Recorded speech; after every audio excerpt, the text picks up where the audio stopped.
गेल्या काही दिवसांपासून फुटीर खासदारांनी पंतप्रधान नरेंद्र मोदी यांची भेट घेतली असल्याचं आपण पाहतोय।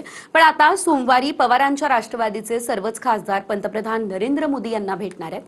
15 दिवसांआधीच शरद पवार हे देखील मोदींना भेटलेले होते आणि नेमकं पवारांच्या राष्ट्रवादीमध्ये काय सुरू आहे पाहूया। शरद पवारांच्या राष्ट्रवादीचे खासदार सोमवारी पंतप्रधान नरेंद्र मोदी यांना भेटणार आहेत।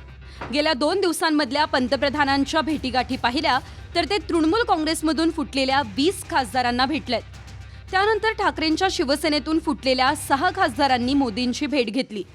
यावेळी शिंदेंसोबत शिवसेनेचे सर्व खासदारही हजर होते। आता पवारांच्या राष्ट्रवादीचे खासदार मोदींना भेटणार आहेत। पण मोदींनी आम्हाला इतर खासदारांप्रमाणे चहाला बोलावलं नसून महाराष्ट्रातल्या प्रश्नांवर भेटणार असल्याचं सुप्रिया सुळे म्हणाल्यात की काही महाराष्ट्राचे गंभीर प्रश्न आहेत। दुर्दैवाने संसद चालत नाहीये, त्याच्यामुळे आपण माननीय प्रधानमंत्र्यांना जी परिस्थिती महाराष्ट्रात आहे, पाण्याचे प्रश्न असतील, शेतकऱ्यांच्या आत्महत्या असतील, आज सातत्याने अर्बनायझेशन म्हणजे शहरीकरणामुळे होणारे मोठे प्रॉब्लेम्स असतील, सगळ्या खासदारांना 5 कोटी रुपये दरवर्षी डेव्हलपमेंट फंड मिळतो, त्याची अंमलबजावणीला चॅलेंजेस आहे। कारण महाराष्ट्र सरकार किंवा राज्य सरकारकडून अपेक्षित अशी मदत अनेक वेळा खासदारांना मिळत नाही। अशा काही प्रश्न आहेत, म्हणून आम्ही माननीय प्रधानमंत्र्यांना ऑफिशियली महाराष्ट्राच्या प्रश्नांसाठी आम्ही भेटणार आहोत। नाही, त्यांच्या खासदारांना नाश्त्याला बोलवलं होतं, आम्हाला काही नाश्त्याला नाही बोलवलं। आम्ही वेळ मागून देशाचे ते प्रधानमंत्री आहेत, ते पक्षाचे प्रधानमंत्री नाही, देशाचे प्रधानमंत्री। शरद पवारांची राष्ट्रवादी भाजपसोबत सत्तेत सहभागी होईल अशा गेल्या 2 महिन्यांपासून चर्चा आहे। 15 दिवस आधी शरद पवार आणि सुप्रिया सुळेंनी पंतप्रधान नरेंद्र मोदी यांची भेट घेतली होती। आता सर्वच खासदार पंतप्रधानांच्या भेटीला येत आहे। तर संविधानाला ज्यांना वाचवायचं आहे त्यांनी आमच्या लढाईमध्ये सहभागी व्हावं असं उद्धव ठाकरे म्हणाले। मी माझ्यापुरतं बोलतोय आणि ज्यांना संविधानाबद्दल प्रेम आहे, लोकशाहीबद्दल प्रेम आहे, ज्यांना संविधान वाचवायचं आहे, लोकशाही वाचवायची आहे, त्यांनी या लढाईत सामील व्हावं। सध्या संसदेचं अधिवेशन गदारोळामुळे चालत नाहीये, त्यामुळे मतदारसंघ पुनर्रचना विधेयकासाठी 2 दिवसांचं विशेष अधिवेशन बोलावण्याची शक्यता आहे।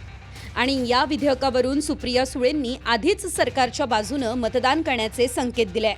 पण आता सोमवारच्या भेटीआधी सुप्रिया सुळेंनी सरकारकडे 2 मागण्याही केल्या आहेत, ज्यात FCRA म्हणजेच विदेशी फंडिंग सुधारणा विधेयकाला विरोध असून विद्यार्थ्यांवर पॅलेट गनच्या केलेल्या गोळीबाराची SIT चौकशी करा असं सुप्रिया सुळे यांचं म्हणणं आहे।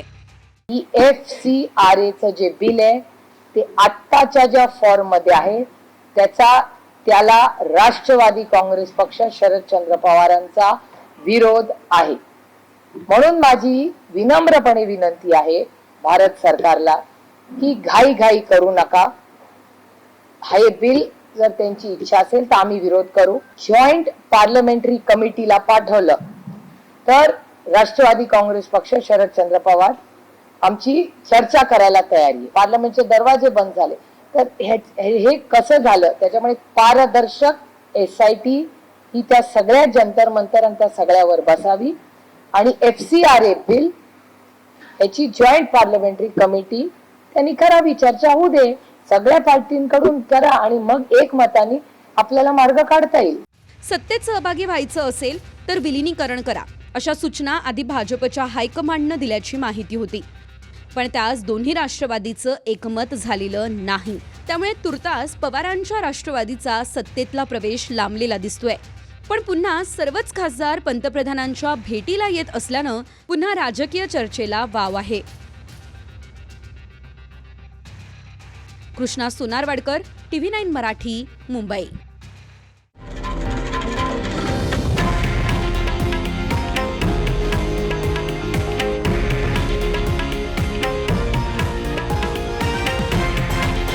हे आहे देशातील नंबर 1 न्यूज नेटवर्क आणि आपण पाहत आहात TV9 मराठी, एकमेव।